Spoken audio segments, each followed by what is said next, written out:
বিশেষত রিক্সাজীবী চালক ভাইয়েরা রয়েছেন, তাদের কোথাও যদি ওয়াশরুমের প্রয়োজন হয় সেটা আমরা ব্যবস্থা করতে পারি না। এই জন্য বর্তমান সরকার যারা আছেন, আমাদের সাধারণত যারা আমাদের রিক্সাজীবী এবং রিক্সা চালক ভাইয়েরা, তাদের জন্য বিভিন্ন জায়গায় ওয়াশরুম ফ্যাসিলিটেশন করা, সাথে সাথে তারা যাতে গোসল করতে পারে।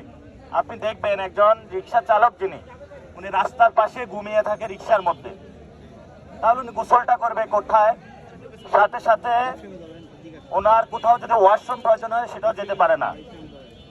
তো আমি আজকে এখানে যারা নেতৃবৃন্দ তাদেরকে জিজ্ঞেস করলাম যে আপনারা এখানে কেন ইফতারে কর্মসূচির উদ্যোগটা নিয়েছেন। ওনারা আমাকে জানালো যে একজন রিক্সা চালক ভাই একটা 5 স্টার হোটেল বা 3 স্টার অথবা একটা রেস্টুরেন্টে গিয়ে ইফতার করার তার সুযোগ হয় না।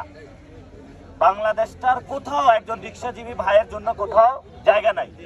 এই জন্য আমরা এখানে তাদের জন্য ব্যবস্থা করেছি।